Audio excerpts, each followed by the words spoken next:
Julia, I'll be waiting for anybody. No, I think we're good to go. Okay, then let's get started. Well, welcome everyone. The first item on the agenda is Chairman's Welcome Public Questions. I understand there are no public questions, and I've got nothing, I think, to welcome particularly. So apologies. No apologies. Thanks so much. Declarations of any other business or declarations of interest in the register? No. Okay, minutes of the meeting held on the 9th of November. Any corrections, please? Everyone content? Action log and matters arising. I think there's nothing outstanding unless anyone's got anything to raise. Okie doke. So let's move on to item 6 in the patient story. This is the CAMS New Day model in Willow House, and I think I'm welcoming Matthew Prowse, the service manager, as well as Debbie. So shall I hand over to you, Debbie, and get us started? Yeah, that's fine. So, Martin, you're actually welcoming Joanne and Natasha, who are coming to do the presentation this morning because Matt is unable to be with us. So Joanne and Natasha have stepped in. And just to say that Willow House is no longer called Willow House, it's called Phoenix, which I'm sure Joanne and Natasha will talk about. But just in case, don't get confused, we are talking about the same place. It's just changed its name now that it's become a day unit and moved back to what was the Willow House site. So I will hand over to Joanne and Natasha to introduce themselves and take us through their presentation. Thank you. Thank you, Deb. Lovely. Thank you, Debbie. Thank you, everybody. I'm just going to share my screen.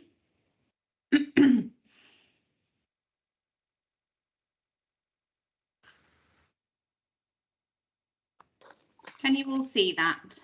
Yeah, it's fine. Thank you, Joanne. Brilliant. So, thank you for inviting us, everybody. As Debbie said, unfortunately, Matt Prowse, who is our service manager, couldn't be here, so he's asked myself and Natasha to join you today. So I'm Joanne Coxey. I'm the principal clinical psychologist at the CAMS Phoenix unit, and I'll let my colleague Natasha introduce herself now. Good morning, everyone. My name's Natasha Masaya, and I'm the social worker at CAMS Phoenix. And really, we're just here to give you a bit of an overview, really, of the Phoenix unit and who we are and what we do, with some clinical examples of some of the young people that come to us. So just to give you an idea of that. So I will just move straight. Oh, that's not doing anything.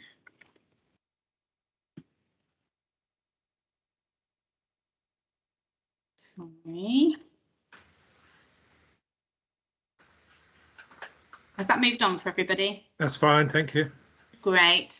So we just thought we'd give you a little bit of an overview of what is the Phoenix unit, and we've already heard the kind of words Willow House being talked about, so you may be familiar with Willow House, which was an inpatient unit.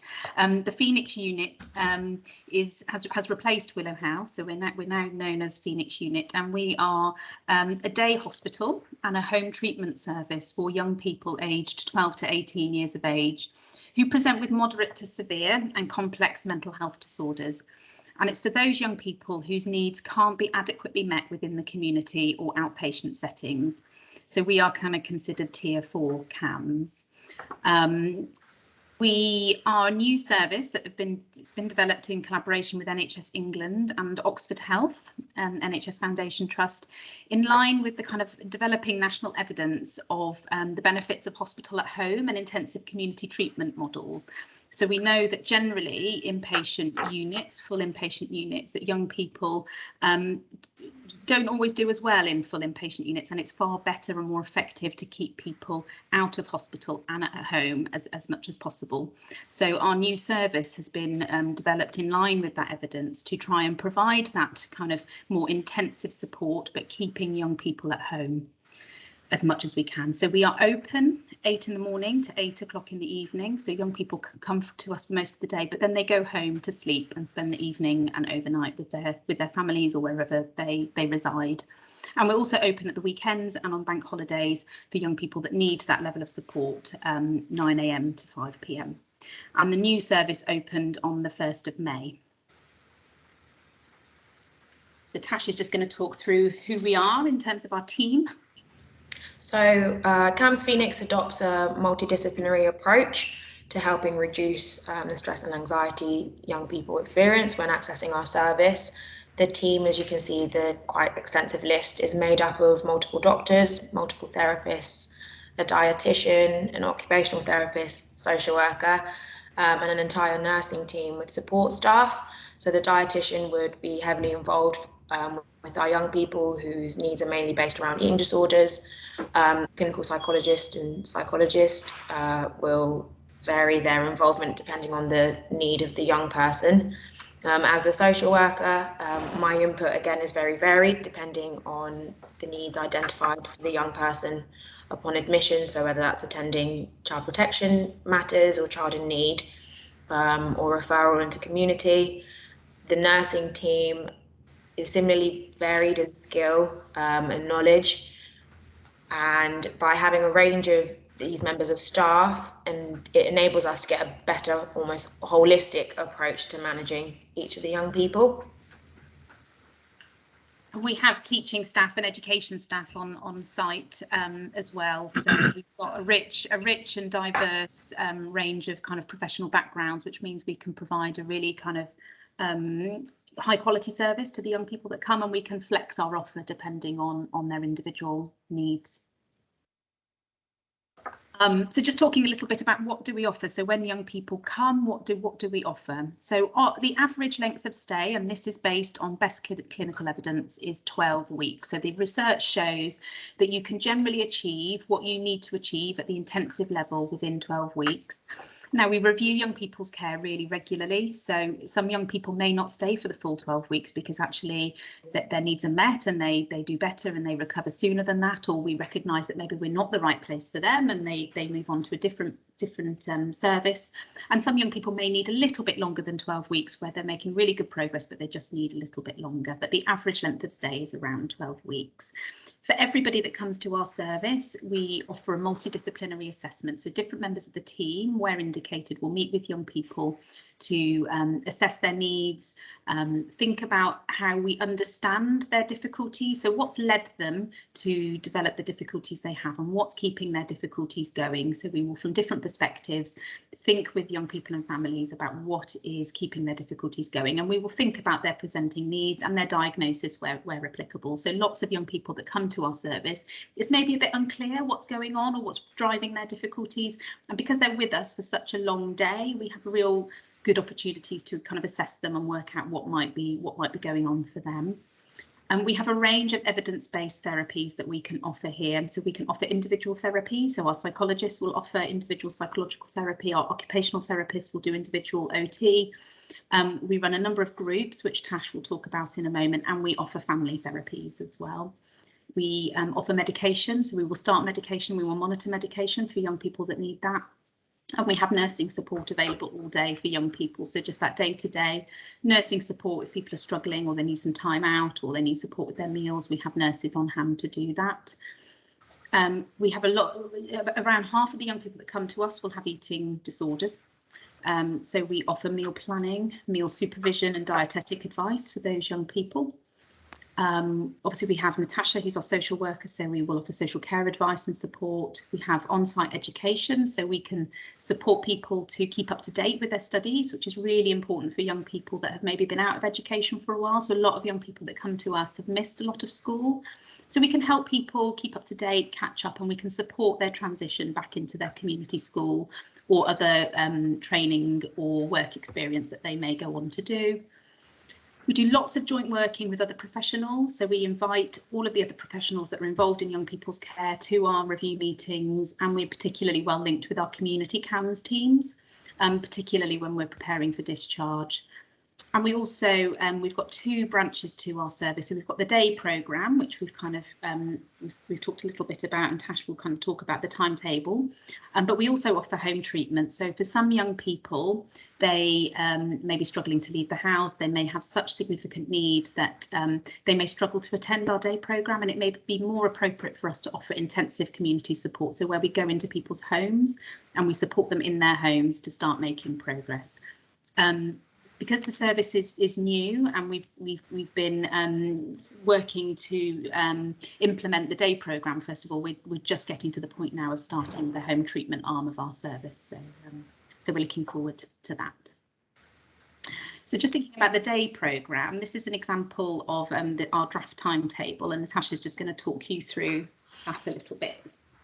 Apologies of how small the font is. It is a relatively busy day for each young person when they get here. Very structured. They have sessions with school, most of their morning sessions and afternoons. We've got slotted in the one-to-one meal support sessions. A lot of the afternoons at the earlier end of the week are therapeutic based sessions. So we start off the week with motivation and resilience groups to assist and support the young people in maintaining as much of their motivation during the week. Managing mood groups, which again is DBT based and skills up the young people. Food and nutrition, so a lot of psychoeducation where necessary and appropriate for the young person. We've got parenting groups also, in line with the home treatment and the importance of maintaining and transferring the skills for the young people. And weekend group, again, to maintain as much of the motivation. A lot of the one-to-one sessions with psychologists will fit into those, and consultants where appropriate, as well as for the young people where they're maintaining a lot of their community support, we will fit their time in. So whilst the timetable looks busy, it can vary depending on the need for the young person. And I think one of the real benefits of the structure of the day programme is that for a lot of our young people that are coming into our service, they don't have much structure to their day, and actually providing some structure with activities, with therapeutic activities, can, it's a really helpful part of supporting their mental health. So we just thought we'd give you some examples of the young people who might come to our service, just to bring it to life a little bit. So these are all young people who would usually be referred to a 24/7 inpatient unit, so requiring a high level of support. So it's still the same cohort of young people. We're just offering a different type of service. So a young person with anorexia, for example, who's significantly underweight and losing weight in the community despite regular support. A young person with severe emetophobia, vomit phobia, and obsessive compulsive disorder, whose life has become so restrictive that they're not able to leave the house.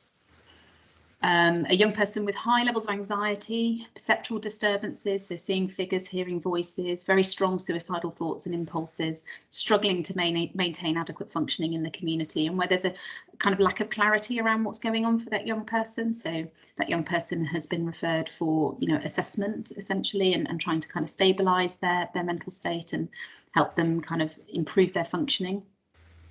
And a young person with severe depression, spending all of their time in their bedroom, not socialising or attending school, and there's a question around whether they may have autism. So they're just some examples of the young people we might see here. And then we thought we'd give you a couple of examples of the journeys that young people go through, so how they kind of end up coming to us. So we've got two of those. So I'm going to talk through the first one, and then Tash will talk you through the second one. So we've got a young person with severe vomit phobia and OCD, whose life became so restricted they couldn't leave the house. So they had an initial referral to CAMS when they were actually admitted to a general hospital with stomach pains, reduced food intake, and they noticed that they had lost a lot of weight. So their first point of contact with CAMS services was through our rapid response team, who assess people who present to general hospitals. Following that assessment, this young person was referred to our anxiety and depression team, where it was felt that treatment for the vomit phobia and OCD would be helpful. The young person's offered individual cognitive behaviour therapy, which is the treatment of choice for anxiety and OCD, but the young person really struggled to engage with that. The family were offered family therapy to try and support the family with supporting the young person, given that the young person was struggling to engage. Their weight increases to a healthy range, but the anxiety remains very high and very impairing. And over time, the OCD symptoms start to worsen. The young person drops out of education completely. They're out of education for 2 years, and they get to a point where they're not able to leave the house. Very simple tasks such as brushing their teeth or washing are taking hours. and the food restriction starts to return. So the risk starts to increase in terms of risk to their physical state. So the anxiety and depression team refer to us, CAMHS Phoenix, for more intensive support. The young person attends our day programme, engages in individual, group and family therapy, starts medication and starts to make progress. So the young person, by the time they've come to our service, is much more motivated to engage, probably because it's a more intensive form of support that the young person is able to access. So that's just one example of a patient journey through CAMHS to our service, and Tash is just going to talk you through the second one. Our other young person was experiencing high levels of anxiety and perceptual disturbances, strong suicidal thoughts and impulses, which meant a high attendance and appearance in emergency services. Their initial referral was received through the GP as a raised of concerns of high anxiety and agitation. Another referral was then made through to CAMHS, and family consistently making communications with CAMHS out of concern of the young person's presentation in the family home. The young person was then assessed by CAMHS Getting Help team, who deemed their needs to be more significant. So they were then referred to the specialist community team for intervention. Their perceptual disturbances increased. An increase in agitation and functional symptoms also presented. So incidents of dropping in whilst out shopping with family. So crisis calls escalated, presentations in A&E again escalated. So a referral to the early intervention in psychosis service. An assessment was facilitated, but concluded that they weren't psychotic.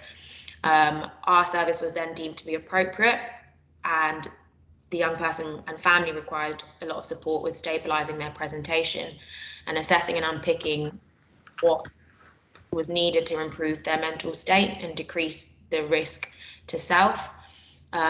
In line with that, there was a lot of joint working with social care and input from social care to help stabilise situations within the home also. The young person now is engaging really well with our service, and the triangulated support, not only from us, but social care input also, has minimised a lot of sort of service crisis calls, and support has been beneficial. Yeah, and I think that's a really good point, Tash, because I think that the benefit of our service getting involved is that we got to know the family really well. And I think the extent of some of the family issues that were really kind of key to driving some of the difficulties and the kind of history of trauma that had just started kind of being talked about was really key to understanding the kind of difficulties this young person was experiencing. So that joint working with the community social worker has been really, really important, and obviously offering the family support. So hopefully that just gives you a little flavour of you know, some of the journeys that young people might go through. And we're just going to end with a couple of audio clips from some young people who are currently here at CAMHS Phoenix, who have given their consent to share their feedback around their time here. So we've used pseudonyms here. So this is Safia, who's age 17, and hopefully this audio clip works.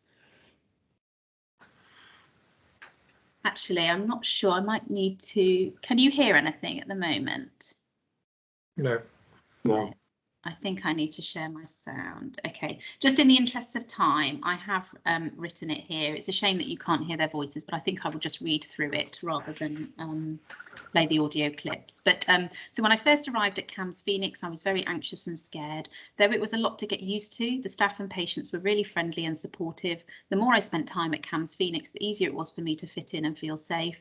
Since coming to CAMHS Phoenix, I've learned to grow in myself and look past my anxiety. The group sessions and activities have really helped me know how to use strategies that can be life-changing. Overall, my experience here has given me hope and a fulfilling future. And another young person, pseudonym again, Emma, age 15. She's used the word Willow House because when she joined us, we were Willow House, but Willow House was still being used, but she's referring to CAMHS Phoenix. Before I arrived, I was really nervous with no idea of what to expect. I was dreading coming. My first day was pretty daunting. It was a bit like being at a new school, but I was surprised how quickly I made friends. The best thing about Willow House CAMHS Phoenix is the staff, from the nurses to the psychologists to the therapists. They are all so kind and do everything they can to help you settle in. Whilst I miss my normal school and friends, I know I'm in the right place to help me get better. And that's the end of the presentation. So we're happy to answer any questions that anyone may have. Joanne and Natasha, thank you very much. Excellent presentation and most impressive work going on there. So thank you, and thank you to your colleagues as well. I just got to open it. I'm sure there are lots of questions. I've just got to open it, if I may, with just a question about how many patients you actually see. You've been open since May. You know, can you give us a feel for the scale of the numbers? Yeah, so we have capacity to see up to 16. So half of those, we would have 8 generally attending the day programme. So the vision is we would have around 8 attending the day programme and 8 maybe accessing our home treatment team. Obviously, we've been focusing on developing the day programme. That's been our focus. And with the mix of days of young people coming, I think we're up to around 10 young people at the moment that are accessing our day programme now. And we've just started to have some referrals for our home treatment team. And we've had a phased approach because we haven't wanted to inundate ourselves with a full cohort of young people. So we've had agreed with senior leaders around how we will phase kind of stepping up the number of young people that are supporting us as staff have got in post and we've been developing the programme. So we're on track with that. We've got about 10 at the moment, and then we're starting to get our home treatment referrals now. Thank you very much. David Buckle. Thank you for the presentation, which I thought was really clear and helpful. Thank you. Unfortunately for me, I've known Willow House since it started. And one of the things that I noted over the years was sometimes an evidence-based discussion, sometimes not, a discussion about whether it should be 5 days a week or 7 days a week or 24/7 or whatever. And this got quite heated at different times in the past. So what we're offering now instinctively feels good. So I'm sure you'll agree with that. But I just wondered, this is a practical question following on from Martin's, is there any scope for people, the children, the young people, to attend on a part-time basis? So if we're open 7 days a week, can one person attend for 3 days and another for 4? Because yes, people don't fit into boxes, do they? And some need more intensive care than others.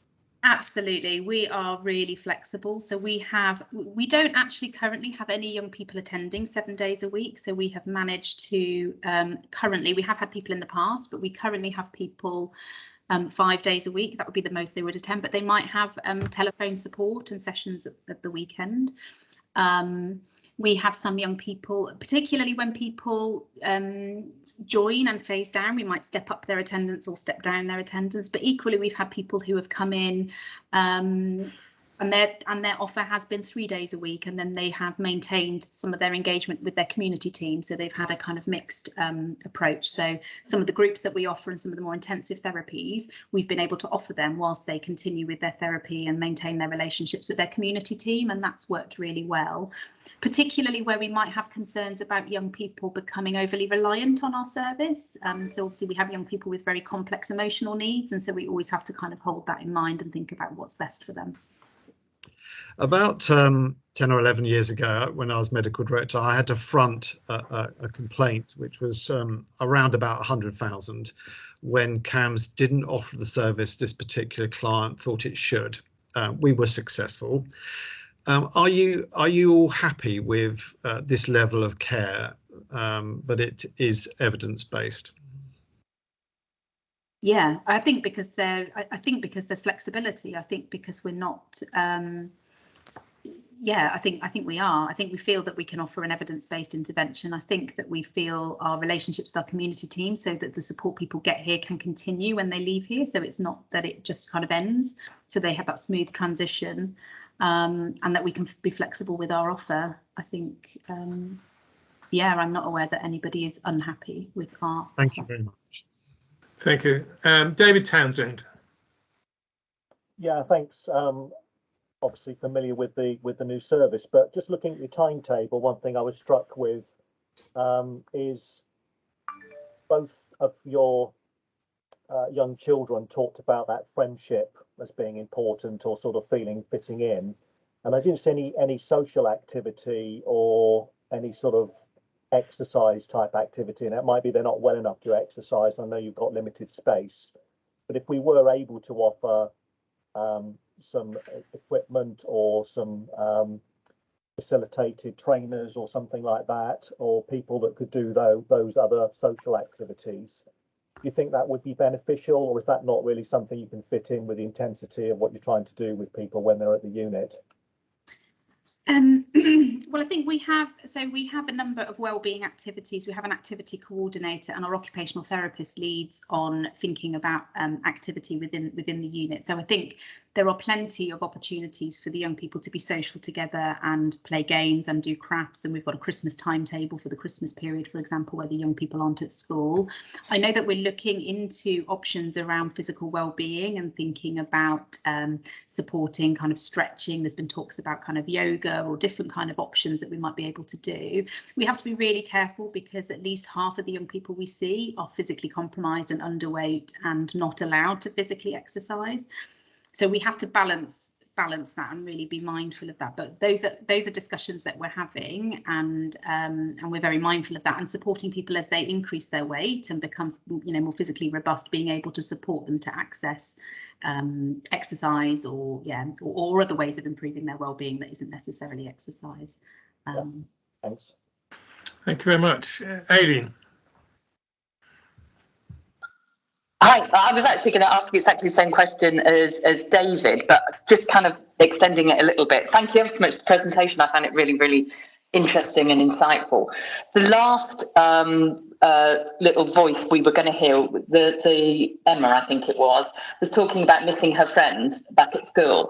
How can you say a little bit more about how you support the patients once they're going back into their school and then mixing back again with their friends and going back into presumably full-time education? Yeah, absolutely. So it's really timely actually, because the young person that you spoke about is about to transition back into their school, so we can talk a little bit about that. So we offer a phased transition. So our education department here has really close links with the community school, so we know kind of what young people need to do in terms of being able to, you know, catch up and that kind of readiness to kind of go back. Some young people have been accessing some lessons remotely whilst here because of COVID, and some schools offering kind of online lessons. They've been able to do that, so that's helped them keep in touch a little bit. But we would usually do a phased transition, so young people would maybe start having a couple of visits where they go and meet a key member of staff, maybe some, you know, maybe one or two of their really good friends, and then we would start. I don't know where the background noise is coming. Oh, that's it, it's gone, lovely. And then we would start building that up. So we would phase kind of increasing the amount of time that they spend in school based on their feedback, based on school's feedback and how that's going. We encourage people to keep in touch with members of staff from their school and their friends where they can. The young person that spoke about missing their friends, it's a bit of a difficult one because they're a boarder. So it's a bit of a different context, and I think keeping in touch with friends has been a bit harder. But yeah, so it's a phased transition essentially with really good liaison with the school, just increasing their time. Thank you. Naomi. Thank you, Natasha and Joanne. It's a similar sort of question, but you know, it's sort of thinking about this by extension, so beyond the service, but the interfaces. And I'm really interested, and this might be one for you, Natasha, I'm really interested in the family liaison piece, and that because it just strikes me that of how relevant and important that is, you know, the environment in the home. And I'm sure you guys work very hard to support families to make the adjustments that would be required in order to support the patient during their time with you, and then, you know, making those adjustments beyond once the young person has left you. And I was just interested to hear from you about that part of your service. Do you want to answer that, Tash? Well, where to start? We have a family therapy, which is really, really helpful in terms of making sure that a strong rapport is built with parents. Parents are involved in all meetings, so our weekly CTMs, when we check in weekly, they get daily feedback from the nursing staff, and similarly are encouraged to send their own feedback at the end of every day or evening, so we keep sort of regular communications. by having such a multidisciplinary team, I think it's really helpful, because actually there'll be questions that they may ask me if I'm supporting them, say, with a benefits application, little things like that, being aware of applying for DLA or PIP, which typically isn't things that they would have thought to think about by the time that they've reached this point of the service. I think it's really amazing to triangulate it, because actually our aim is to avoid admission where appropriate. So actually, by building those strong rapports and family resilience and family confidence of how they work their way through the services, and as well as maintaining relations with the community, I think it's really beneficial and adaptable. It's adaptable to the needs that present themselves at the time that they come up. I think we're also, brilliant, Natasha. I think that holistic assessment that we do at the beginning really flags where maybe that family support at home is lacking, and I think we're in quite a good position to make referrals to increase the support people are getting. I think by the time they get to our service, I think we're in a good place to be able to say this is a family that is really in need, and we advocate quite strongly for families. And also, I think as we increase our home treatment, we'll obviously be seeing young people in the home, so I think we'll get to know people in their home contexts, and that can only help further, I think. Thank you very much. Julian. Yeah, thanks. Great presentation, Joanne and Natasha. Just a couple of questions, really. Since it's been running, do we know what's happened to demand for beds?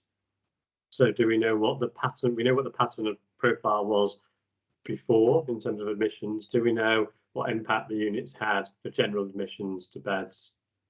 I couldn't tell you off the cuff, Julian. We monitor, so we have a system for monitoring the young people that are referred, and whether they would have been appropriate for our previous service or not, and thinking about whether they go on to a tier 4 service or not.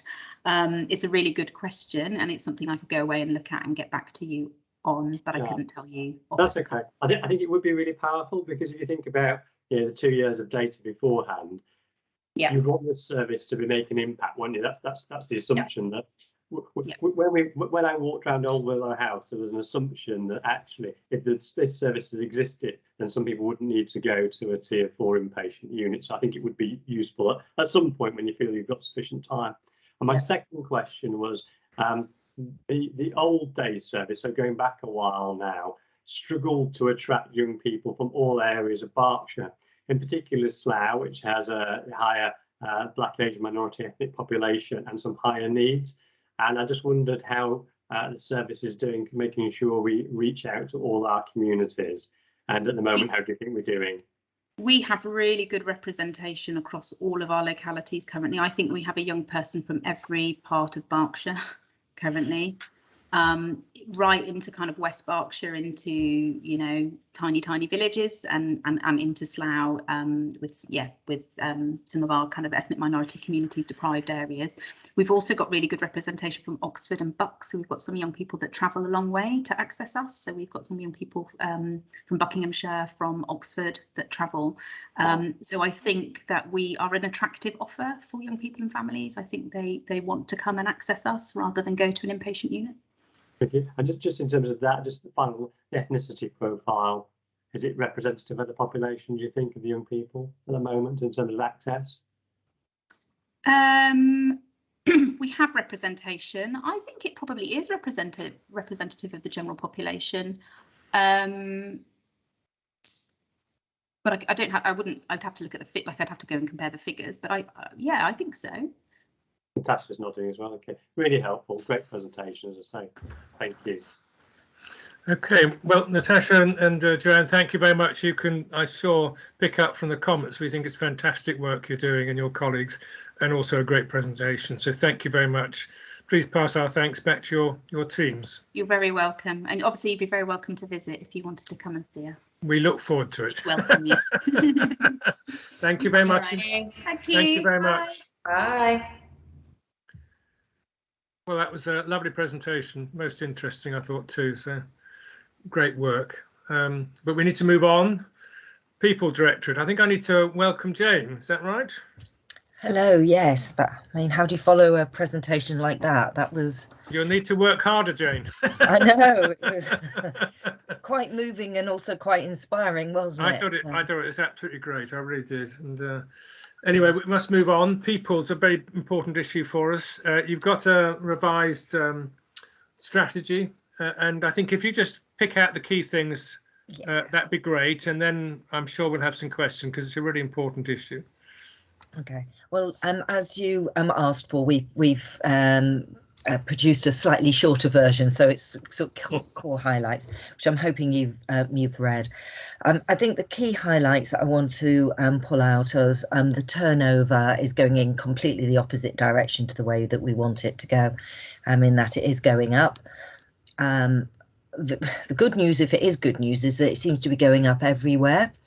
And when we've looked at the figures of where people are going to, there seems to be people circling around. So we're losing most of our people to places like Frimley and Royal Berks, and I wouldn't be surprised that they're losing their people to us.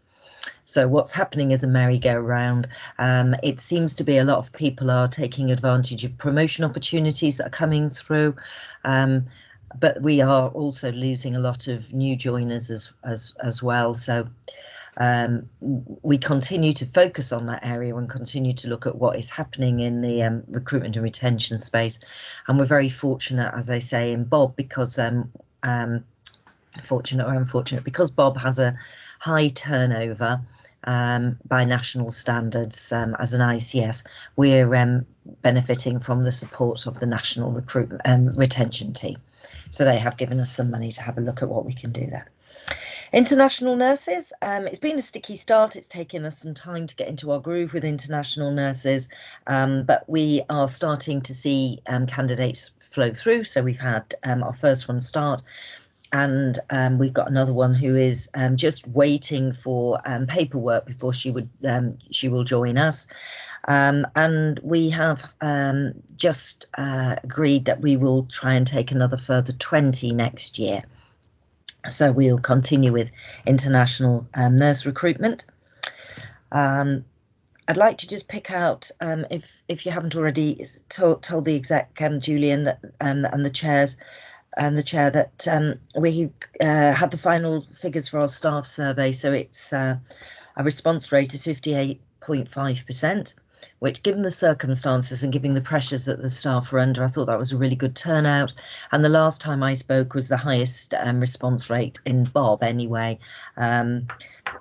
It's a little down on previous years, but as we've got real staffing pressures and sickness and absence as well, I think we're pretty comfortable that we've got a good response rate.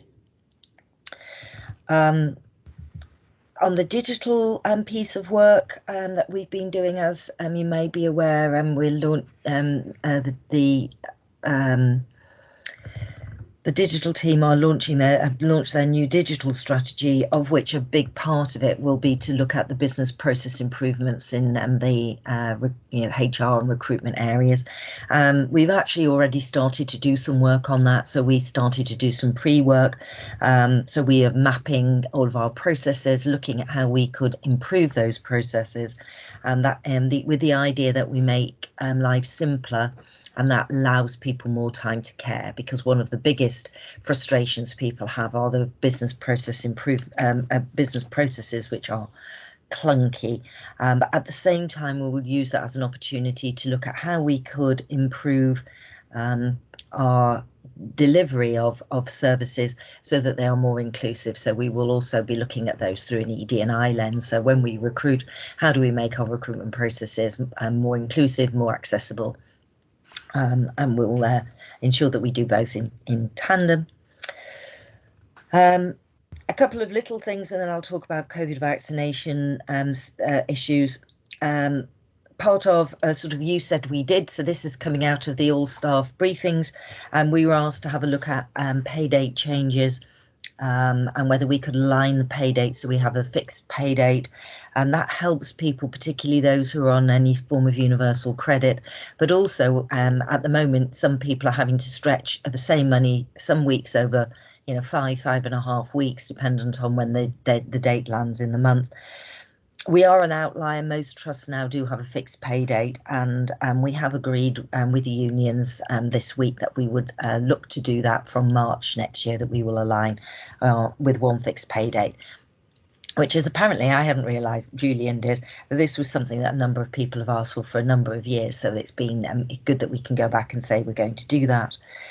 The other you said we did that's coming out is that we had a few people, more than a few people, saying that they found our appraisal forms clunky. So we've made an effort and changed the appraisal form. Apparently you'll be pleased with this as well, Julian. I was told that you're one of the people that have asked for this. And we'll be using a Word format. It looks pretty still, it still looks nice, but it's much easier to use than the PDF format, and we're going to trial that going forward. Again, it's about making life simpler for people. Jane. So that's the biggest piece of work that we've been doing. Okay, all right. Can I go back to your main paper? Yeah. I see on page 31, there's the reasons for. I got sort of feedback from someone. Is that Jane? I think it might be you. Could I just? Is that better? Okay. Jane, I saw on page 31. There's the report, the analysis of why people are leaving, and the top one, if I read it correctly, is about concerns over flexible working. And yet, when I look at some of the actions later on in the paper, I couldn't see anything about addressing flexible working. Are you able to give us a picture of what the concern is about flexible working and whether there's anything we can do? Yeah, and I think that often depends on the individual.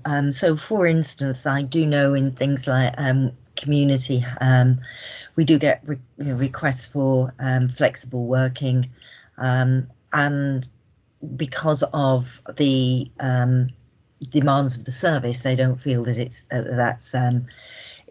that's something they're easily able to do.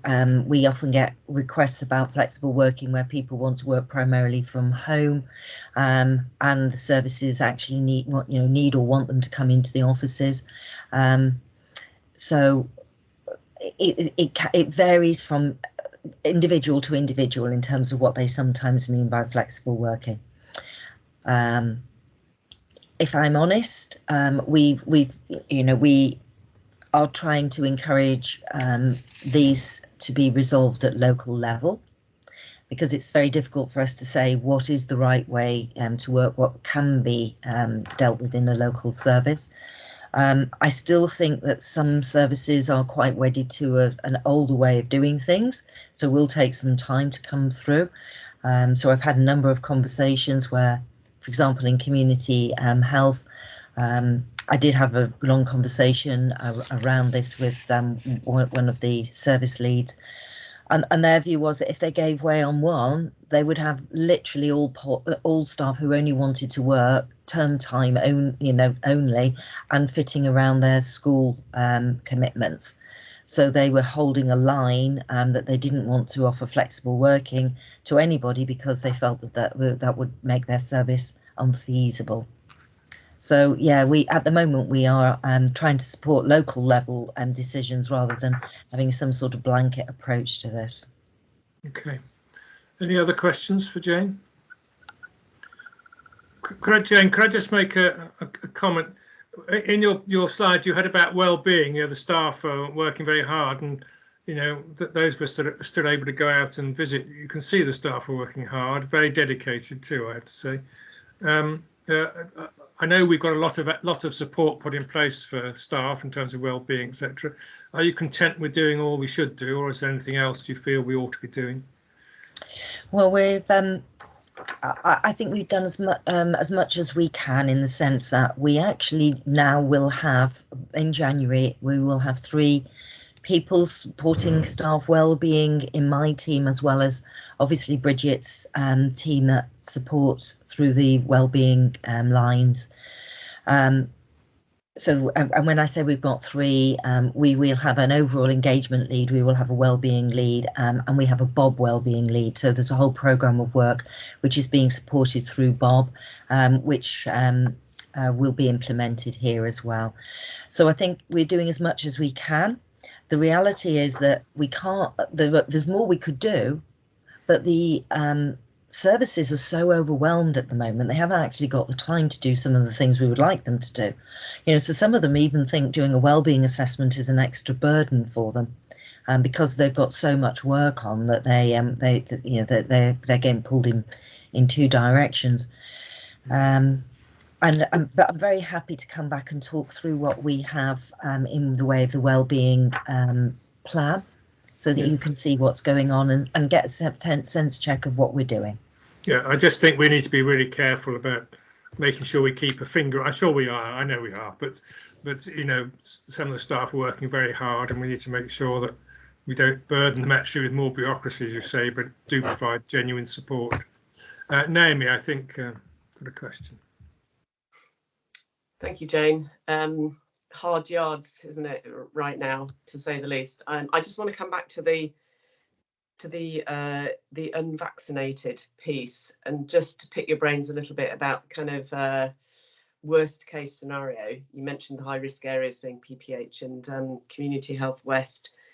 And if the trajectory, if what we're anticipating is that we will lose, whatever the numbers are, 30 odd staff from each of those services and potentially beyond.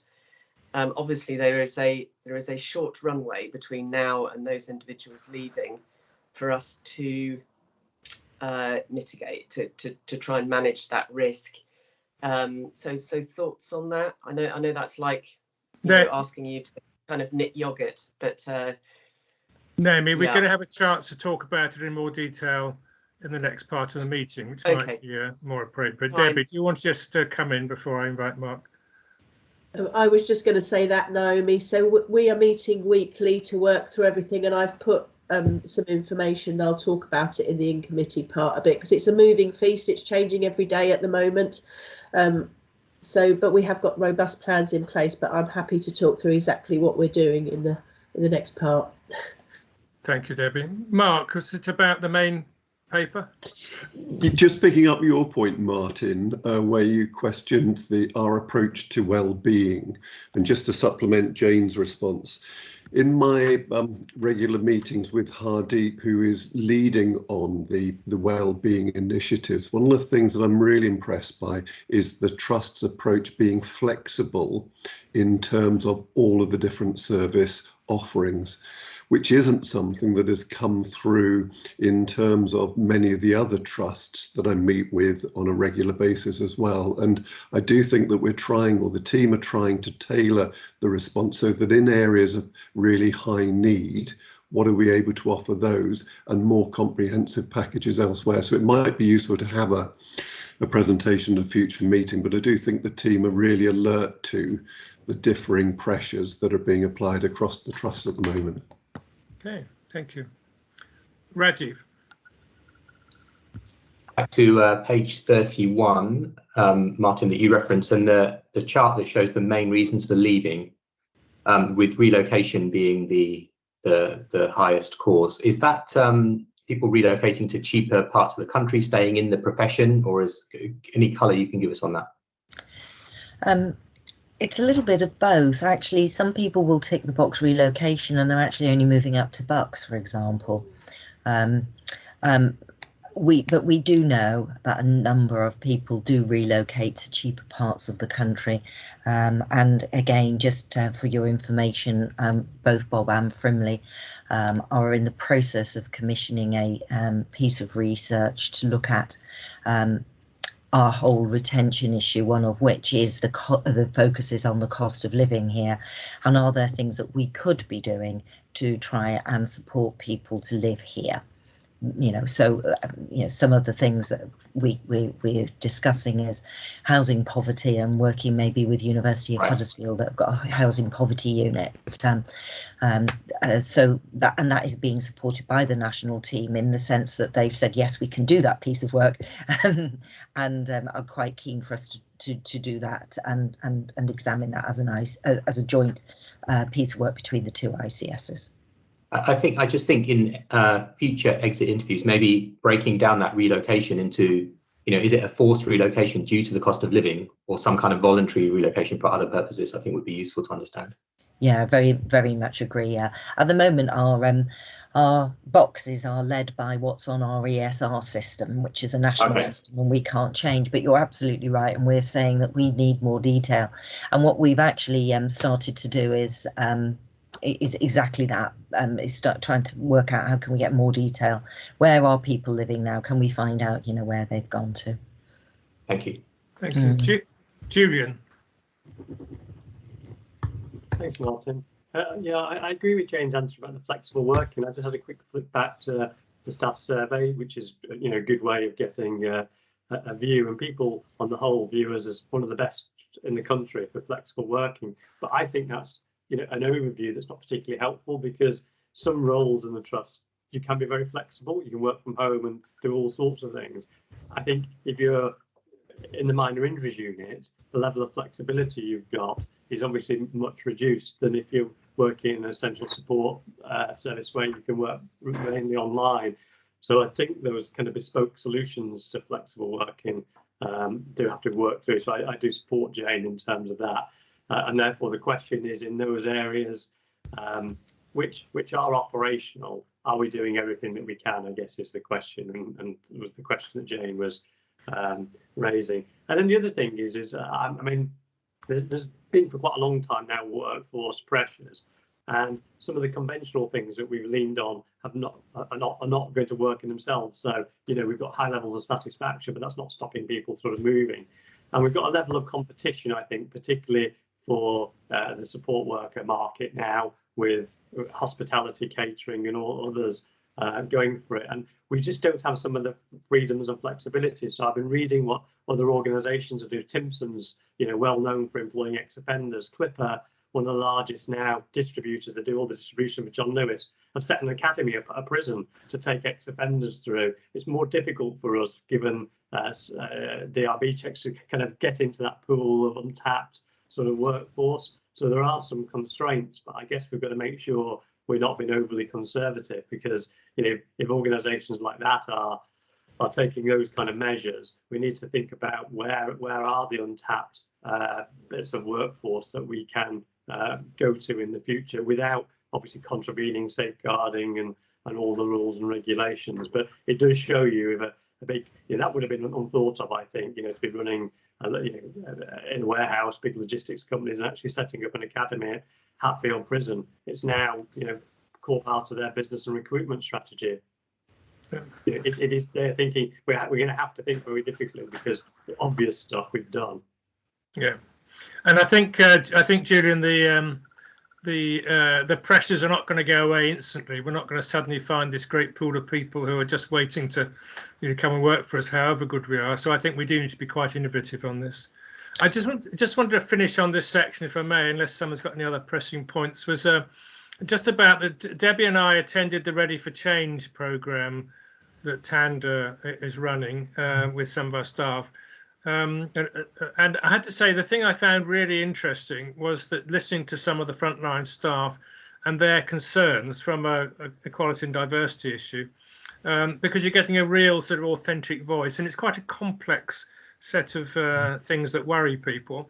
And I think it's a really good process to get that authentic voice, at least to me, and I'm sure Debbie knows it already, but to me. And I just recommend, if any of the other non-executive directors are free, it'd be quite useful. Not everyone at once, but, you know, to go, because you do get a very interesting insight, and it challenges some of the assumptions that you may have as a sort of intellectual model about the world. And actually, some of the things are quite mundane in their nature, but they cause concern. So I think they are solvable, but perhaps solvable in a, as Julian I think was indicating, in a more particular way. But I just wanted to mention that. Jane, anything else you needed to say or needed us to say? No, nothing. It was really just to try and give you a sense of where we are, and hopefully that's addressed that. Okay, well, I think we all understand the nature of the challenge. It's a very challenging world we're all in at the moment, and thank you for your efforts. So good luck. No, thank you for your support. Take care. Bye-bye. Can we then move on to welcome Mike Rosati, who actually was also at the event yesterday, on the Freedom to Speak Up Guardian's 6 monthly update.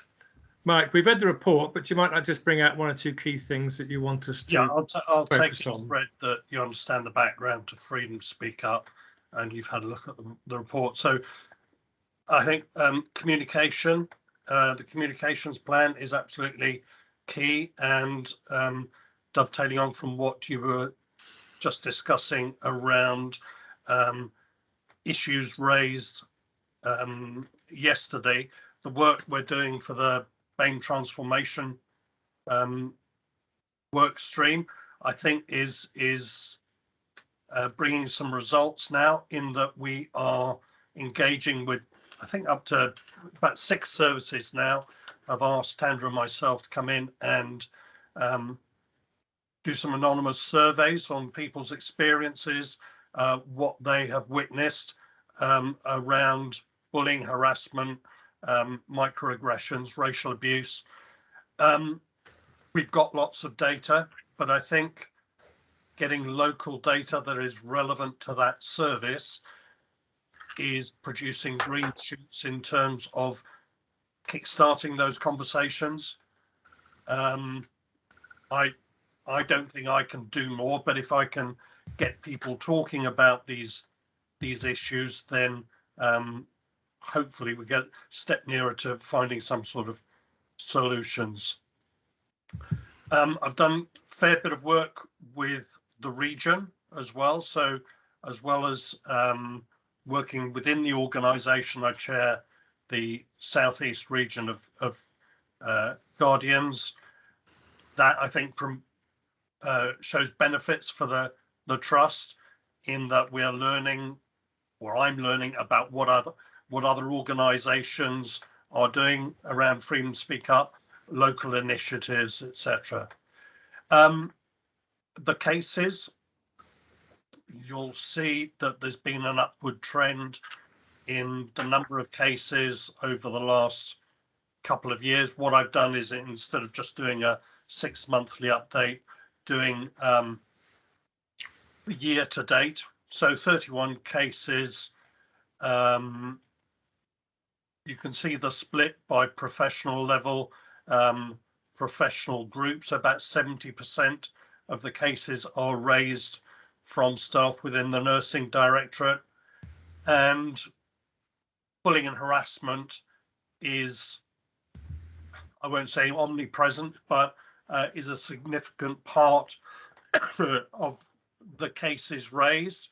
So although Freedom to Speak Up was originally around patient safety issues, traditionally, apart from this last couple of quarters, there's been very little in the way of patient safety issues. Mostly it's been around staff experience, how those relationships fall down within staff, within services. So the patient safety element of the cases raised, there were 5 of those. 2 of those were from patients. So have Freedom to Speak Up posters around the organisation, and there's one that's in a prominent place on one of the wards at Prospect Park, which has provoked a couple of patients to contact me. All of these patient safety issues are escalated the same day to Debbie or whoever, and dealt with. So it is a slight anomaly, but dealt with very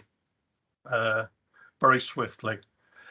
In terms of EDI issues, I think one thing that is missing from the statistics is the fact that no one from a BAME background has come to me around BAME issues, and we know there are plenty of them.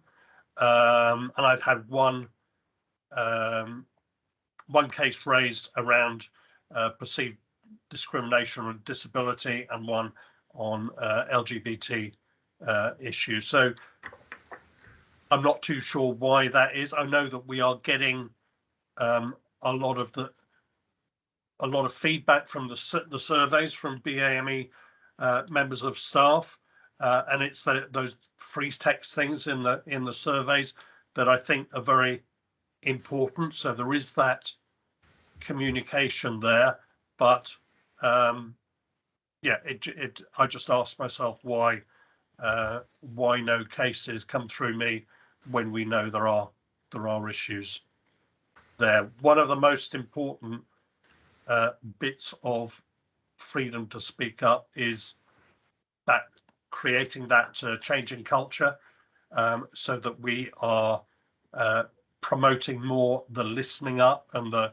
following up element of it. I think it's quite easy to say to staff, come and talk to us, but they are clearly still reticent to do so, and therefore I think we need to demonstrate more that we are willing to listen, that we can set out our stall proactively to listen to concerns and provide the right sort of feedback. I think there's a lot of good has come out of the exec briefings in terms of that communication, two-way communication that has helped, but I think there's a lot more that can be done.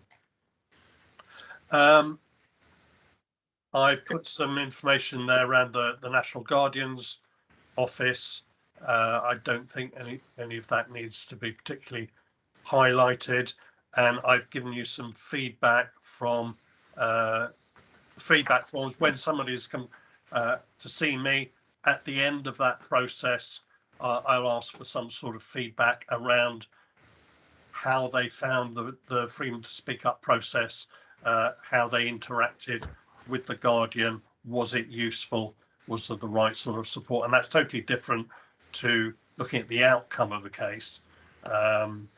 So that it comes under sort of the learning. So you asked to get some sort of anonymous feedback on the learning from cases raised. So the larger cases whereby it might be deemed that there's some dysfunctionality within a team or service that is long-standing. There are currently 2 NDT teams looking at 2 different services. So one has an external OD consultant being supported by psychological services, HR, etc., and they're sort of unpicking the themes within that service, what has gone wrong, and trying to build it up and reconstruct it to something more cohesive. Any other bits of learning, the should I say smaller cases, they are triaged on a monthly basis to ensure that there is the right sort of learning, and that's cascaded. And again, there's a quarterly audit undertaken by Debbie and Tracy Slegg to ensure that all those bits of learning are cascaded to the organisation, so we learn from it. Doesn't always work. The restructuring of some of these teams, there's I think one significant case that I thought was dealt with about a year ago. There are still issues there. Behaviours hadn't changed, and I spoke to somebody last night in tears, leaving the organisation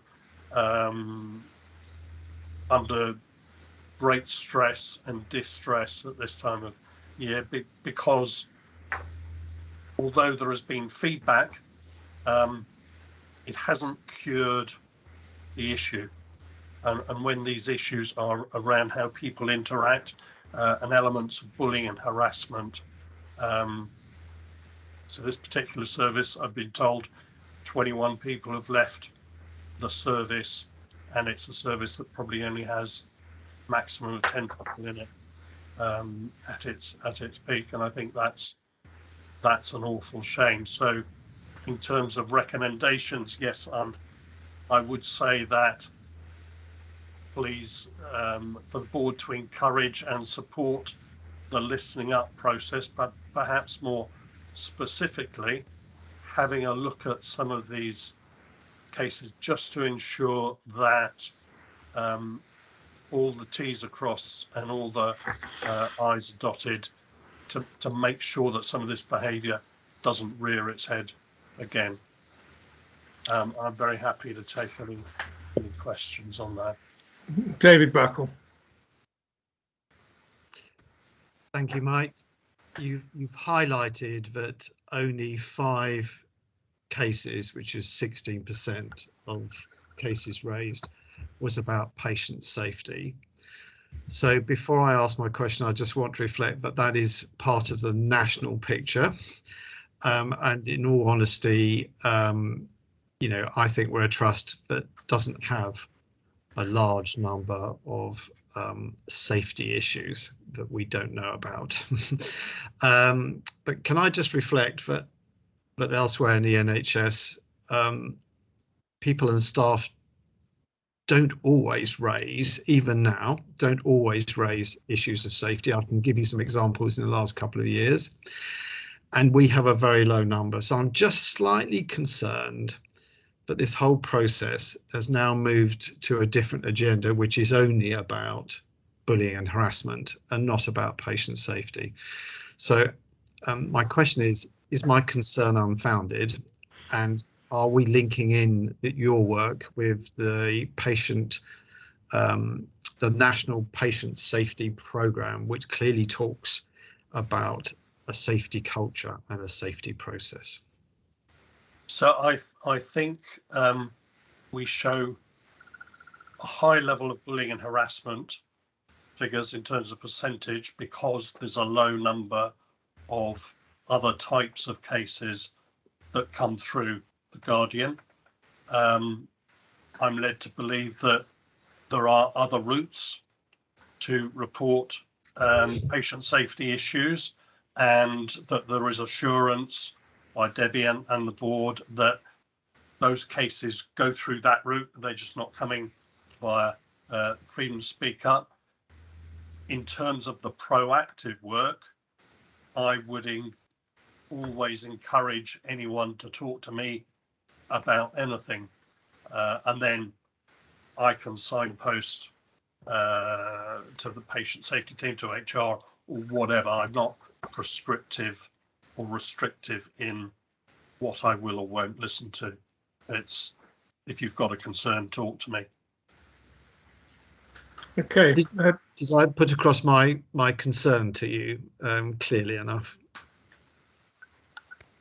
Yeah, I think maybe Debbie can just speak to us. Debbie. Yeah, so to answer the other part of your question, David, Mike is very much involved in the National Patient Safety Strategy and my civility and safety and all of the work we're doing on around that. So he's part of the steering group and he's very actively involved with all of the stuff we're doing around the National Patient Safety Strategy in terms of that encouragement of raising safety issues, learning from them, and the civility and kindness and compassion piece as well. So an integral part of our core group on that. So very, very much involved. I do think we do have quite a number of different ways that staff can raise clinical concerns. I know I've talked about this before at the board and at QAC, and people do come direct to me, to Minu, to Julian. We've got a Speak Up for Safety button, if you like, that's an anonymous Datex. Obviously, we have the Datex form, and my experience is staff aren't generally backwards in coming forward if they want to raise a concern through Datex around a patient safety issue either. So I don't sit here worried. We've got lots of patient safety concerns that we are not getting to hear about. They're just not necessarily choosing in the main to come through Mike. What we do tend to find is if we've got a few staff with the same patient safety concern, they will sometimes approach Mike as a group of staff and it will come through that way. But I'm yet for us to really have a case we haven't already got on our radar. So the patient safety concerns that Mike's got, not including the 2 patient ones, which were patients that were very unwell on one of our psychiatric wards, and we sorted their concerns out. The other 3 we were all very well aware about, and actions were already in train. So hopefully that will provide a bit of assurance for the board around that. Debbie, thank you. Rajiv. Feedback and the forms that you mentioned, the 15 people that gave feedback, is that a year-to-date, financial year-to-date number? So it's in relation to the 31 cases. So about 50% of people gave feedback. Is that how I'm reading that? That is actually a calendar year. Right. So it's going to be less than 50% of people giving. It's right. to give you a feel of the type of comments that and then just secondly, on question 7, where the answer is no or partially, can you just talk me through the process of what happens next, if anything? Let me just look at question 7. With the one where we're asking if they're so partially, that would be down to expectations. So somebody might have higher expectations of an outcome that would be feasible. So they might, if they think my line manager's a bully, I want him sacked. That doesn't happen. Other things are put in place. Right, but just in terms of the process, is there a follow-up conversation with who would have that follow-up with the person raising the case? Would it be their manager? Would it be you? Would it be it would HR? be both. It would be both. It would be me ensuring that they're happy that we can close the case from my point of view, and do they need further feedback from their line manager or whoever might have been investigating in it. So 2 problems. Very good, thank you. Okay, Mark. Yeah, Mike, thanks ever so much for your report. I know that we discussed it last week before it came to the board, and one of the comments that I made to you was that under the recommendations section, it struck me as feeling rather generic. And I think I speak for all of the NEDs that we're very keen to support the work that you do and this process overall. But personally, I would welcome some more targeted or specific examples. And you touched upon one area where you didn't feel that the learning was necessarily taken on board and there was more that we could do. And I'm just wondering, is there an example that you could give to us of things that we could be undertaking to support this process more visibly and more actively as NEDs? So the case I was talking about is this is something I heard yesterday, and so it's very early in the process. I hadn't heard from anyone from that service for a year. I was led to believe that a review had taken place and measures had been put in place to stop or change the behaviours. Mike, I think the question was, is there anything more that we as a board could do as members of the board? I think that's correct, Mark. Yeah. It's really to review that, I think, to assure yourselves that the review process is actually effective. Yeah. Okay. Mark? That's essentially what I'm saying. Yep, no, and I'll continue talking with you, Mike, in terms of how we can ensure that that is a rigorous process. Just one further point, Martin, before I finish on this. Mike referred to his role as regional chair, and I think that we as a trust ought to just commend Mike for the work that he does there. I think it's great recognition for Mike in terms of the 125 guardians and the 85 organisations, but it's also very good for us as a trust in terms of recognition of the quality of Mike's lead in this area and what it brings back to our trust. So I just want to say well done to Mike. That's a really commendable piece of work that you're doing. Thank you very much. Thank you, Mark. I'm sure we endorse that. In terms of the recommendations, Mike, I think we're very supportive of this process. So, and the only observation I make is that the more I listen to staff, the more I find that sometimes quite small issues they don't feel we're quite following up on. So it's this issue of following up, and that they therefore become bigger issues than they need be if they were just followed up and sorted. So I think something about it's not you said we did, it's perhaps more I said and you didn't do. We need to sort of look at to make sure we really do keep on resolving these issues fully. I mean, sometimes you can't satisfy the complainant because they might be wrong or it's just something that's not possible to do. But I think we just need to make sure that follow back. Otherwise, I think it goes into the ether and they never hear anything. No, I'm exaggerating to make a point, but you know that you understand the issue I'm trying to make.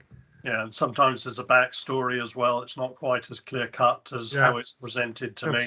Absolutely. Right, Julian. Yeah, just to say that, Martin, I think you're right, because obviously not every case comes to Mike, so you'll have heard those, but every case that comes to Mike, I hear, Debbie hears, and we have a systematic process for making sure that that's followed up. What's quite interesting is some managers are very comfortable with that and say, okay, that's great, and others we have to kind of push to get the kind of response to. So I would imagine if sort of people do speak up or raise issues and they don't go through Mike, then there is definitely a possibility of what you're saying happening, which is they only get partial feedback or not full feedback. So there's something about obviously the sort of culture of the organisation, but the process itself, Mike's bit, I think is heavily sort of scrutinised really in terms of the assurance around that. So I think inevitably, therefore, the recommendations become a bit more generic because I think there's a good process around that. It's more about continuing with this culture, isn't it? Of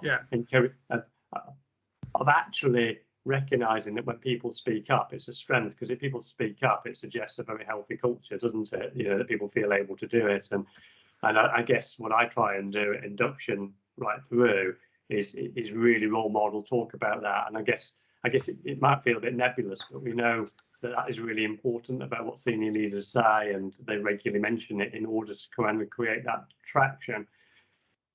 Yeah, no, I totally agree.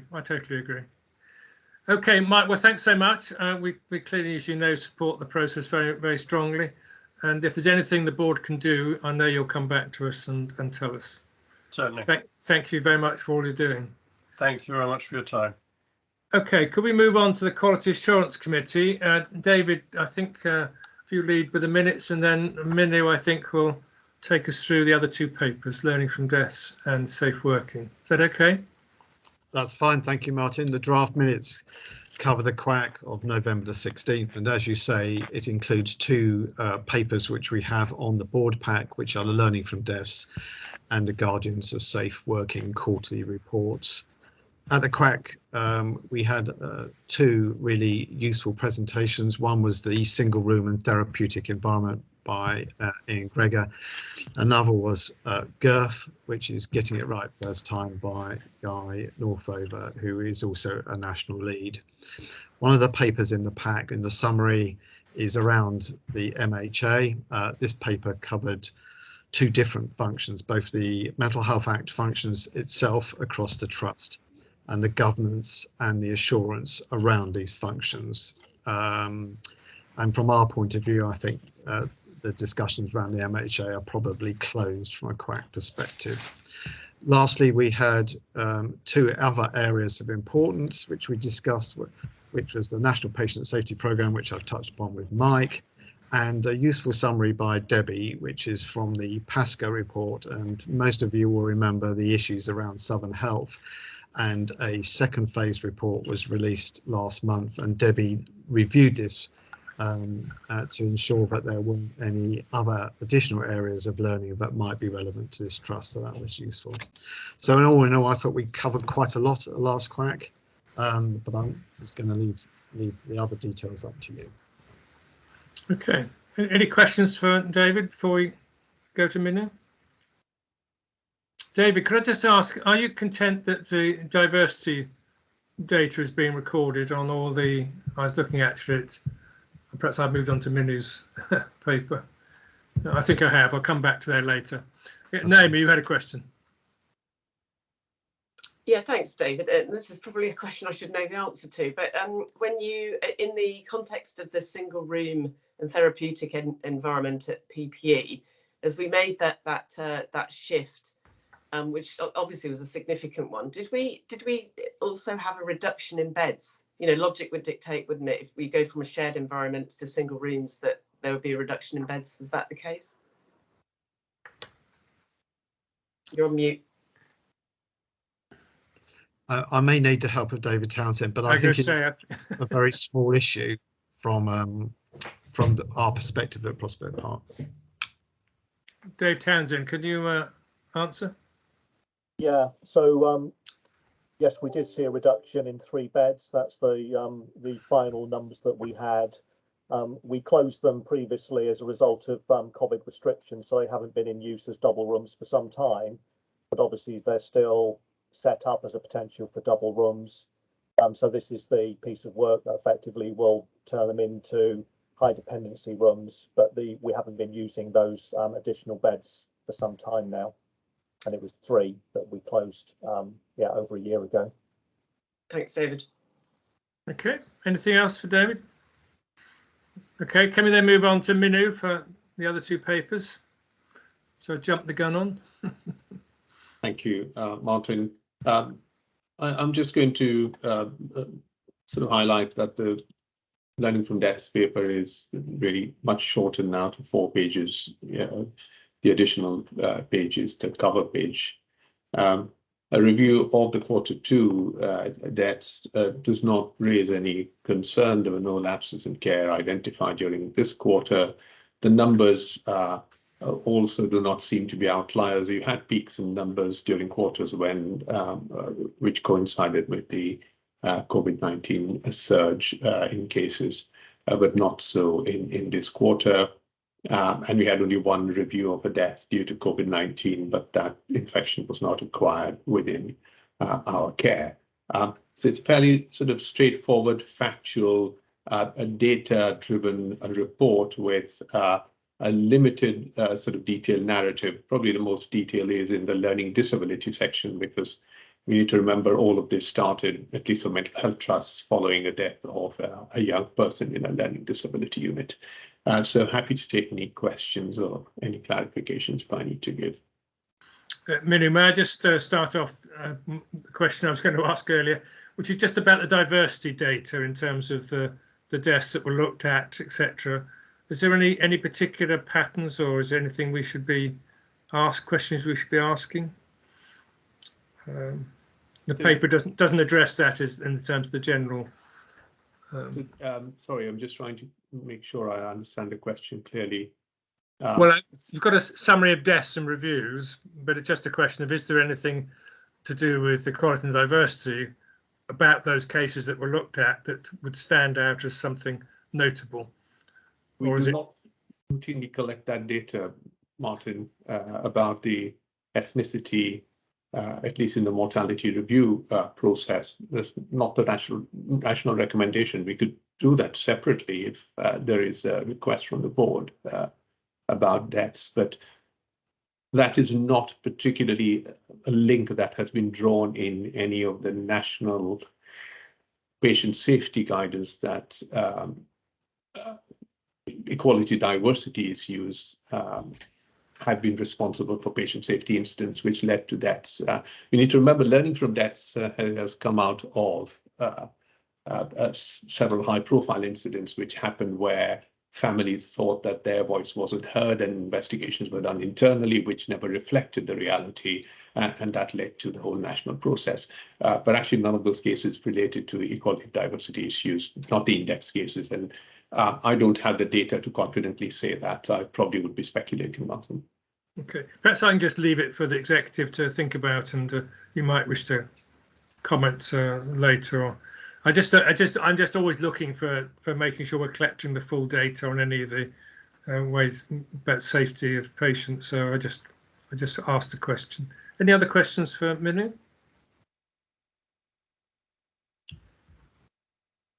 No.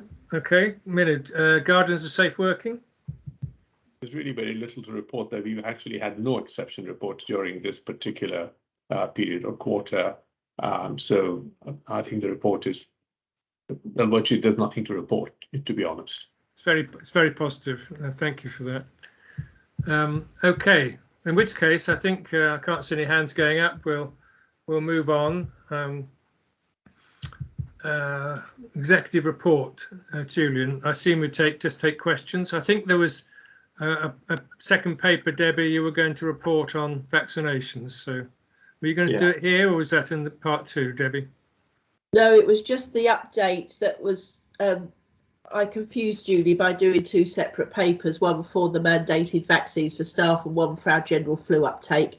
The paper that was missed off of the exec report was just my usual where we're at with the flu campaign for this year, which sits just over 60% now. It's been, I would call it a challenge this year, getting uptake, and that has been seen nationally. We're not an outlier in any sense of the word. In fact, some organisations are considerably behind us in terms of their uptake, but that's all it was. It was our position statement on flu vaccines. Okay. Thanks so any questions? Sorry, I was just trying to get in just to say that last night NHS England declared a level 4 national incident, which was obviously the scenario we faced during the first wave. That effectively is where NHS England, as the national body, takes over overall coordination of the incident, and obviously that's related to Omicron and the push for sort of vaccine. We talked a little bit more about that in sort of part 2. So it doesn't prescribe action. It doesn't mean that now there'll be certain things. What it does is allows the centre to be able to dictate certain things. So, for example, during the first wave, you'll recall that some services were stood down formally at the request of NHS England. For example, school nursing and health visiting was stood down, and it was asked that those staff be redeployed. Now, there's no such instruction at this stage, but the intention is obviously to go hell for leather with the vaccination programme and the booster programme and the redeployment of that. And Debbie's in some early conversations. The conversations are so early that we can't tell you anything kind of useful that we want to put into the public domain at this stage. But we should just record that as of last night, we got a letter to say that we're back into a level 4 national incident, and then I'll just leave the remainder of the subjects for any questions, Martin. Okay, thank you. Just David Buckle. I just want to put some perspective behind what Julian's just said, because frequently during these meetings we say how difficult it is for staff.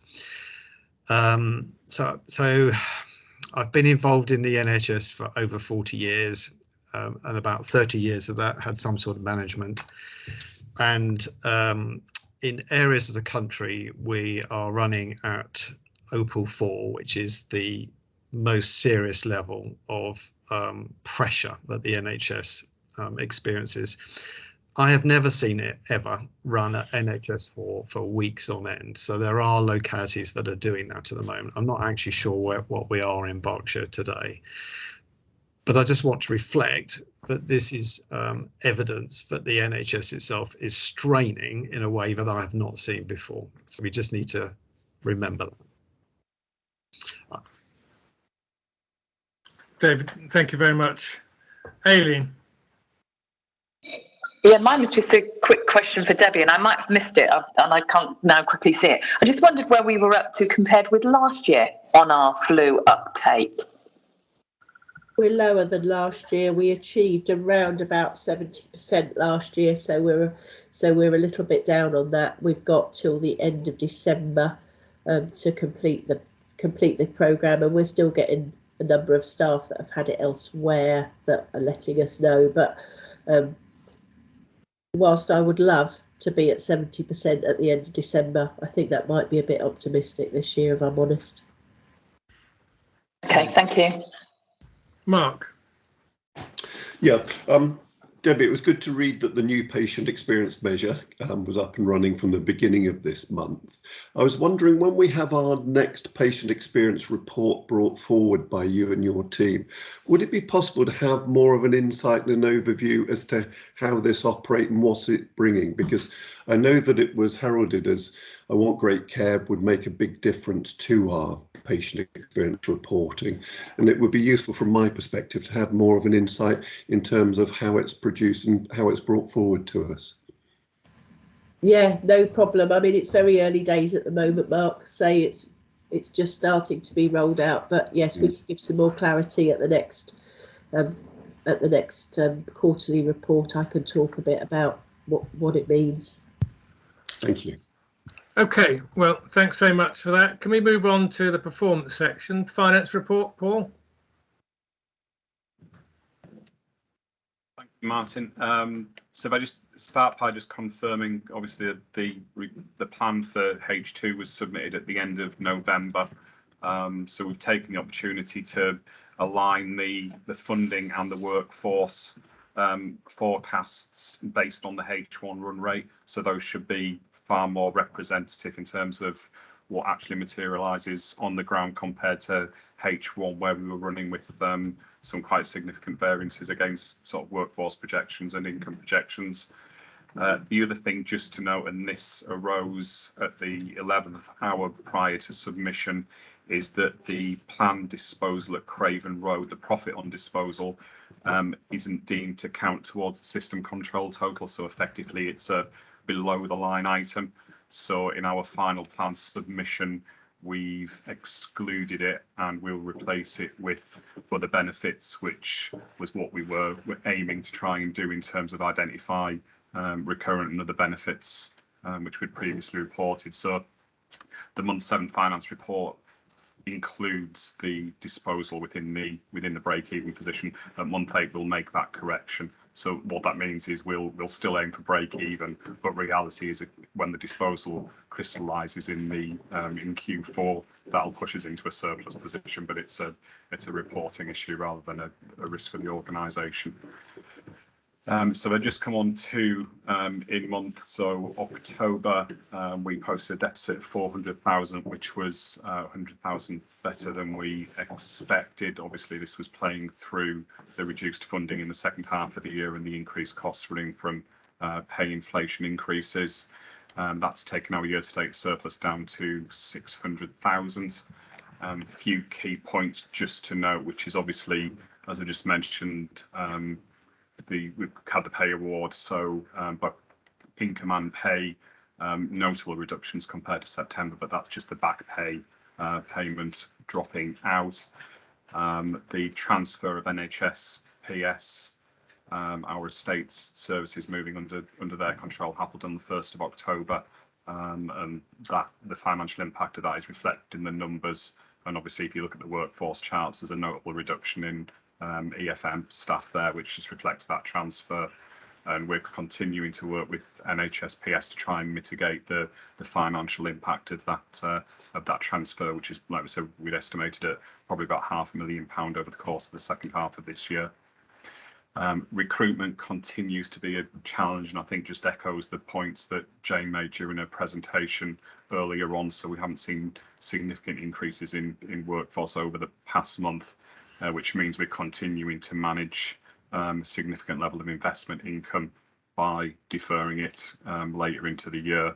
And obviously we're still continuing to work with commissioners around how we're going to manage that position as we move into year end, and probably is one of the key risks that we face moving into the year end in terms of management of the year end number. And worth noting that OPES again has increased, which may not be a surprise given some of the bed and operational pressures that we're seeing, increased to 31, and we're still operating at about that level at the moment. So we're utilising unspent COVID funding to cover the cost of that at the moment. Although interestingly, NHSI would recognise OPES as a COVID cost, so we need to work with them in terms of projections around what COVID funding we need for next year to make sure that that's accounted for. Capital, we're behind plan by 2.4 million. Small element of that is genuine underspend on projects, which is good news. But obviously the key component of that is IT expenditure in the shape of our big annual kit refresh, which we planned for October, but is more likely now to occur in November and December. And we're still working to manage the underspend to make sure we come in as close as we can to allocation. We're seeing an increasing number of central allocations coming down, which we've been requesting to bid for, with the caveat that these have to be spent by March, which isn't helpful, but we're going to utilise those as best we can before the end of this year, which may mean there's a level of substitution in terms of what we were planning to spend. And the other thing just to note is that we're starting to get hit with supply chain issues, particularly around some IT kit, which means our ability to turn on some expenditure, which we've previously done, and pull forward expenditure from future years in terms of capital is not as freely available as we've been able to do. So again, we're watching that position at the moment, but again, we'll maximise the capital allocation as best we can. In terms of planning, just to give an update, NHSE and NHSI will be delivering their usual Christmas present on, we think, the 24th of December, which will be the planning guidance for 22-23. So we'll provide an update to the board in January. I don't think there'll be any significant surprises in there beyond what we'd put probably in our early view of what we thought 22-23 would be, which will be probably the biggest moving part would be the reduction in COVID funding coming out in the first half of next financial year and an increased efficiency requirement, but we'll provide an update to the board next month. Happy to take any questions, Martin. Thank you very much. I just got one thing to start off. On page 102, the staffing details, the plan is now showing a big drop at the end of the time series. I assume that's realism, is it? Yeah, we thought we'd introduce some realism into the second half of the year. Okay, all right. So it's okay. Yeah, It's an obvious question, but I just want to make sure, because the drop in the estates and facilities is because of the cheapy transfers, but it's the other lines, the nursing and clinical staffing, that it's got this rather visible drop. And I assumed it was realism, but yeah, and obviously the offset to that is the assumption that we're going to be running into the end of the year probably with deferred income continuing, which goes to that piece around how we manage that with commissioners, which we're still working on. They could ask for it back, could they? Unlikely. Okay. It'll be more around how it's managed so that we don't have to release to bottom line. Okay. And we protect the investment for future years. Okay. Naomi. Thank you, Martin. Paul, quick one on I'm referring to page 106 now in terms of beds for out of area placement. And I should probably know the answer to this, but the additional beds that we've been able to contract, so we purchased 8 additional extra beds, acute beds, and 5 PICU. And we're also looking at the possibility of an additional 6 to be purchased. Yeah. So those beds we are paid for, right? So they're contracted, they're commissioned, is that right? And when you refer to using COVID money for additional OAPs, that's for inappropriate out of area, is that right? No, we're used to, effectively we should have no out of area placements, whether they're so we're utilising the COVID funding to purchase all of those beds. So the reality will be, if we're not able to utilise those beds, there'll be other providers in the system where we can offer them to. But the reality is we're utilising the COVID funding to fund all of those beds because they're additional bed stock. Okay, so by extension, are we projecting that that capacity is going to be needed indefinitely, that additional capacity? It's one of the things we're working on for next financial year. So the original plan is we've contracted to the end of March, but obviously given the current situation at the moment, we need to model in what the impact's going to be on those bed numbers and what the trajectory is going to be into next year for how we release them. Okay, understood. Thank you. David Townsend. Yeah, just to come in on that. So we've got a group that's meeting weekly on bed optimisation with a whole series of actions. We're also working with Oxford Health and Surrey and Borders because they've got actions in place as well. It's a national problem, and we're looking to see if there's anything additional that we can do together that might add to the work that we're doing. I think originally when we first started this phase of the bed optimisation work, we felt we might be able to make a significant impact to get down close to 0, and therefore we might not need beds and we would just manage as we would do normally. I think our view now, having met every week for a month, had the meeting with Oxford and Surrey boards, and now with what's going on with COVID, I think it's more likely that we'll still have a number of votes around us in March, and therefore it may be more cost effective for us to continue to commission some beds going forward. But we are speaking with Oxford and Surrey boards around alternative to admission, and therefore we might be better off putting our money into that type of provision rather than beds, if we think that will make a difference to our level of demand. Okay. Thank you very much. Anything else on this? Paul, thank you for that. Move on to performance report then. Okay, thank you. I mean, take the report as well, just to highlight a couple of the driver metrics this month. So obviously, self-harm, after having probably 2 relatively low reporting periods, has spiked again this month. But again, it's probably just worth noting that in the 4 wards where we've seen the highest number of incidents, almost 80% of those instances are down to just 5 patients. So similar to pattern to what we've seen previously when we've seen relatively high numbers in the month. Physical assaults on staff, again, probably worth highlighting, given a continued increase in reported incidents, with, let's say, units continuing to put countermeasures in place to try and mitigate the increases that we've seen. Friends and family, we've mentioned that we've got the new system went live in 1st of December, so we'd expect to see reporting coming through in Q4. Length of stay, in terms of mental health acute length of stay, again is increasing, which kind of justifies the point in terms of the work we need to do in terms of what the out of area placement capacity is going to be needed in Q4 and into next year. And on the out of area placements, as you'll be aware, it's a reducing target over the course of the year, and the number of placements that we've had in October at 288, we've already breached the Q3 target, which was 220 overall. But I don't necessarily think a surprise given, like I said, the pressures that we're experiencing. And then final point just to note is that the 2 staffing metrics in there in terms of turnover and sickness, obviously turnover high at 16.4 and sickness at the highest level we've seen in the past year, which again kind of echoes the story that Jane was giving us earlier in the meeting around the workforce pressures that the organisation's seeing at the moment. Happy to. Any questions for Paul?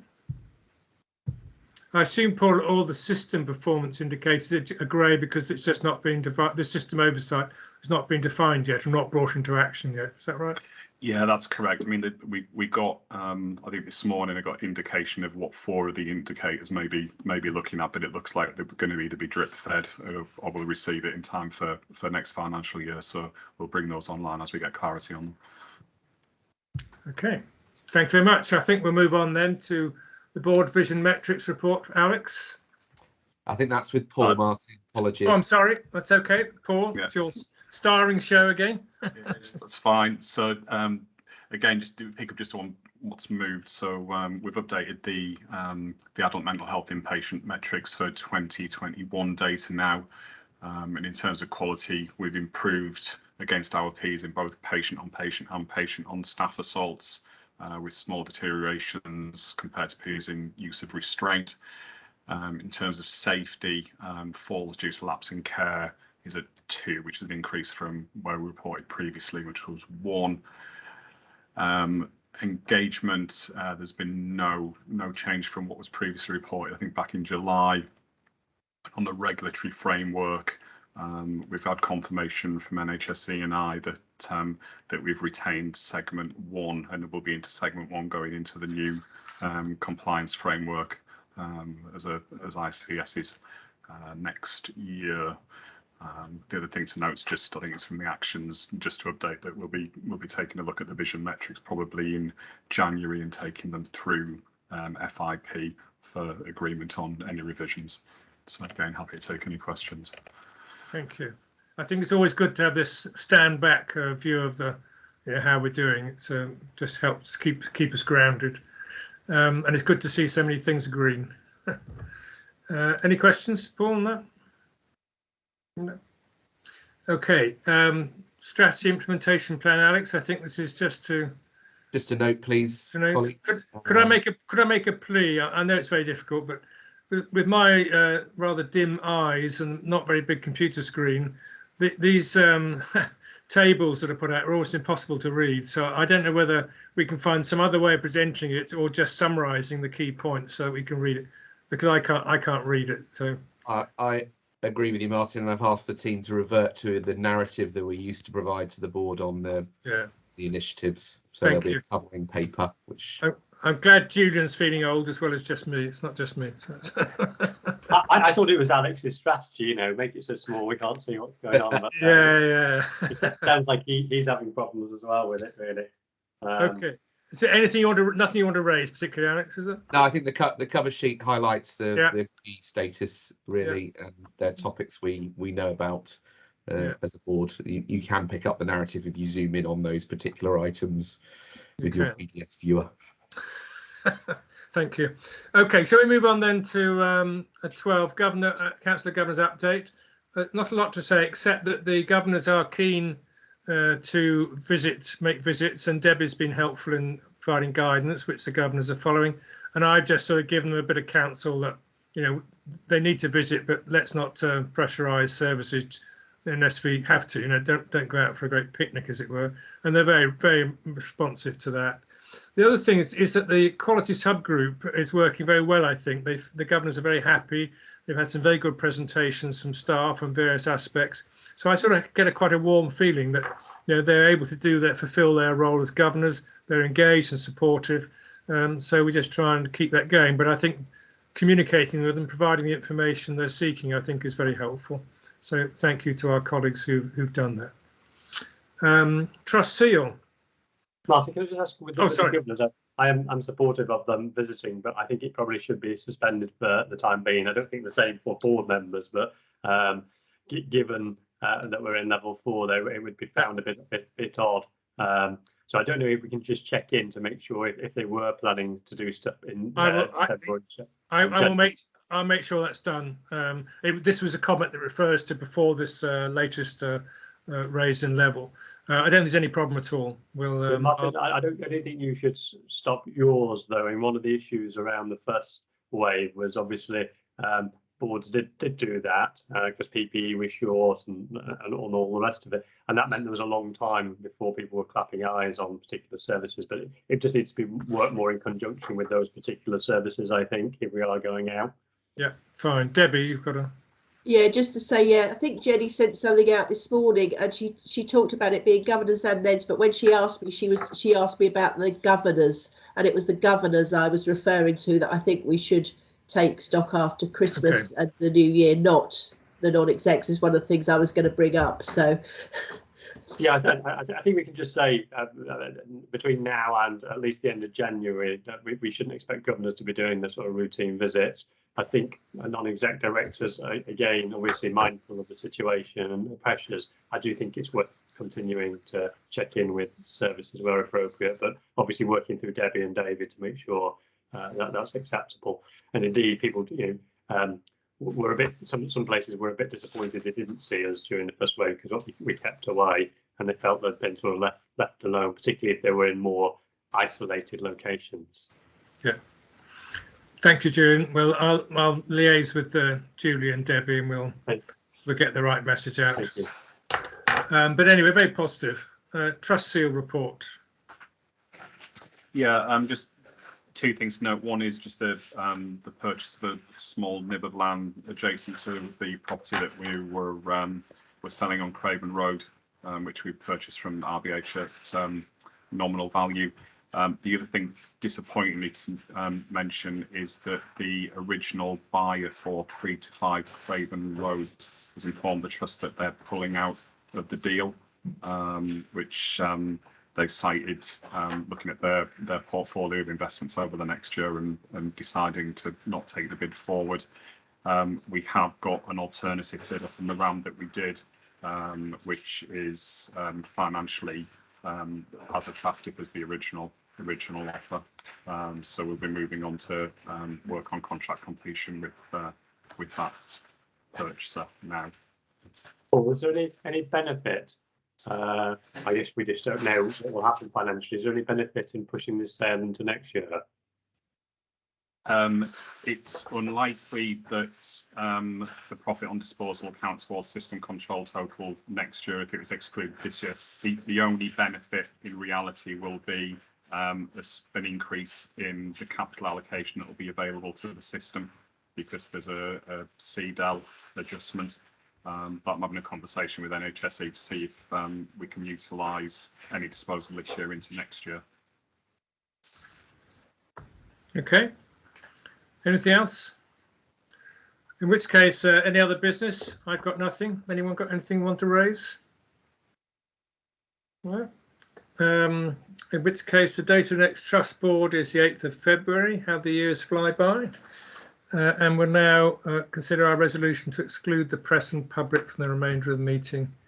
So we'll have a break.